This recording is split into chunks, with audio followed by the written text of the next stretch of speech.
What's up, my friend? What do you got? Do you got the time?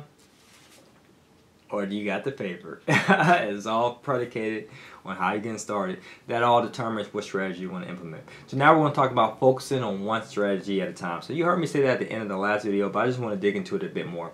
Which quadrant do you fall in? Hopefully you did your homework and you wrote that down. Are you a limited partner? And if so, you can partner with 100% Finance. Just check our resources to learn more. And make sure that you perfect the quadrant and then move on to the next quadrant if you decide to do so. So if you focus on the quadrant of I have time but no paper, perfect that and then say, you know what, now I got some paper because I continue to reinvest in my earnings and making my financial situation looking prettier and prettier. Then move on to the next. And it could be, all right, I'm going to be the all-star. Or hey, I'm going to be that person that's a limited partner.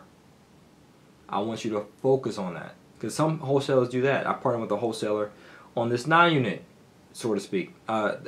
And the 9-unit I'm closing on tomorrow, right? It'd be very fitting. He's a wholesaler. And he says, you know what? I'm great at wholesaling. I got the time. But the paper I'm making, I just want to be a limited partner. Because I really don't want to spend my time learning about buying a whole strategy. But I trust Juan Pablo. He's credible. And he's likable. So you know what?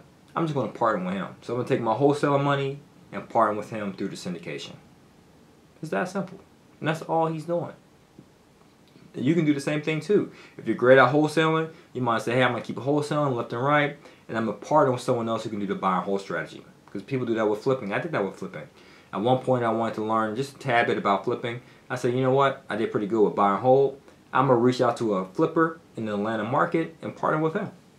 It's that simple. That's what partnerships are for. One person is strong when another person is weak. Okay? But still, focus on one quadrant before moving on to the next. And work on your imperfections via outsourcing. Okay? Work on your imperfections, right? Meaning, if you realize your credit is imperfect, you have a low FICO score, you have a high debt utilization, you have a lot of inquiries, outsource those activities to a reputable credit bureau company like us, 100% Finance. So that way you focus on your real estate investing endeavors. Okay? So you don't have to be focusing on doing that, because you want to spend your time on your highly paid activities, which is getting access to deals and getting access to money. Yes, credit is important, but are you going to be highly paid for repairing your own credit? No, you're not. So make sure you outsource that and you focus on the things that you're great at.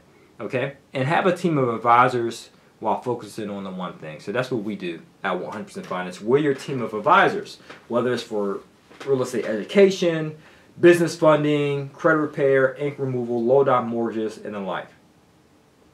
We want you to succeed financially. But it's important for you to have a team of advisors. So you might be thinking, well, I don't need them to counsel me on this. I don't need them to counsel me on that. Don't do that, my friend. Don't be a fool. You got to have a team of advisors, okay? And don't be afraid to partner. Because I know you might be thinking, well, how do I trust this person? Do references. Ask for reference to people who partner with them to see how credible they are. It's that simple. And just check them out. See how they move. See how they operate. But don't be afraid to partner with people. I partnered with people in the past too, but I made sure I performed my due diligence on them. And I made sure that I trusted them based upon the due diligence and that they were likable. Not a pain in the butt to work with. That's what I mean by likable. Not just socially awkward like, hey. Some people are like, well, I can care less if they're cool or not. I'm just trying to make money. I get that mindset, don't get me wrong. But I like to do business with someone, break bread with someone that I can have a relationship with. If I can't have a relationship with you, then how can I have really a business relationship with you? You understand? If you're not likable, why would I want to partner with someone I don't like? That doesn't make sense. We live in a world of abundance. There's plenty of partners out there. There's no scarcity of success. There's no scarcity of great relationships.